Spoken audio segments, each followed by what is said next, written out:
Salut à tous, ravi de vous retrouver sur Direct Course. Le quintet de ce samedi 9 mars se déroule sur l'hippodrome de Saint-Cloud. Il marque d'ailleurs l'ouverture de l'hippodrome du Val d'Or. Au programme pour ce prix Teddy, 1600 mètres donc sur l'anneau clodoaldien. Voici ma sélection en tête. J'ai placé le 4 Pinteruccio, un cheval qui n'a encore jamais remporté de quintet mais qui compte déjà 6 places en 10 tentatives donc dans les événements. Il vient de prouver sa forme sur l'hippodrome de Cagnes-sur-Mer. Il est donc en condition physique avancée. Il a hérité d'un bon numéro dans les stades de départ. Le 1, paramètre important pour cette piste neuve. Il est confirmé à ce niveau, donc dans ces conditions, je le pense capable de mettre tout le monde d'accord. Le 4, Pinteruccio. Je poserai le 6, Planète Elder, qui ne compte qu'une seule tentative dans les handicaps pour un échec, mais ce jour-là, le cheval était chuchoté. Il faut donc le racheter car il a prouvé dans les courses à condition qu'il ne manquait pas de moyens. Mieux vaut donc le retenir et le reprendre en confiance. Le 10, Trévière, qui a gagné sur ce tracé au mois d'avril l'an dernier, mérite également que l'on s'attarde sur sa candidature. Un cheval qui est confirmé à ce niveau. Il compte déjà 4 places en 5 tentatives dans les quintets. Un excellent ratio qui lui vaudra de logique supporter. Le 3, Sun Seabird, d'autres cheval confirmé à ce niveau de compétition. Le cheval est en forme. L'écurie est également en forme, c'est celle de Mathieu Boutin qui ne cesse de truster les bons résultats.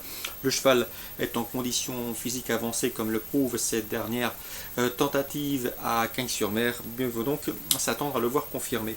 Le 5, Cool Star, il aura pour lui son expérience. Le cheval fait bien également Saint-Cloud. Mieux vaut donc s'en méfier. Le 12, Greenridge, qui devra afficher les progrès sur sa course de rentrée à Cagnes-sur-Mer, mérite également crédit, d'autant qu'elle devrait évoluer sur un terrain bien souple à son entière convenance et qu'elle apprécie l'hippodrome de Saint-Cloud. Ensuite, pour les places, je retiendrai le 1, Polarix. Il effectue certes une rentrée.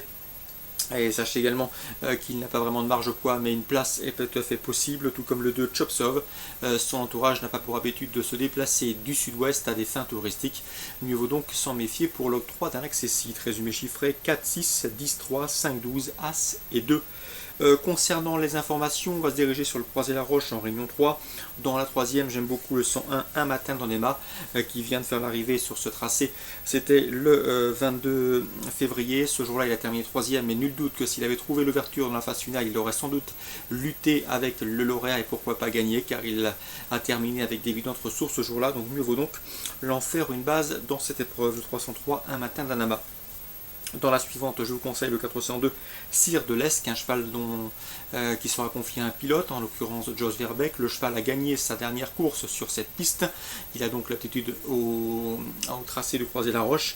Dans cette épreuve, je le pense capable de jouer les premiers rôles et pourquoi pas s'imposer. Je lui poserai le 405 Tina Dupont et le 406 Terravis, respectivement affichés premier et troisième d'une épreuve de même facture disputée sur ce tracé récemment, sachant c'est également à prendre en considération concernant notamment le 405 Tina Dupont qui vient donc de bien faire sur ce tracé. 402, 405, 406.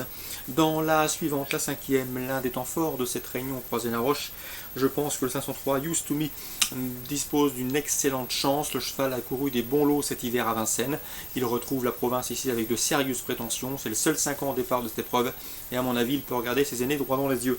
L'on lui opposera le 508 Veni Vidi Vici Joe, qui n'est autre que le tenant du titre présenté par la famille Landweg. Le cheval est toujours un grand à l'âge de 10 ans.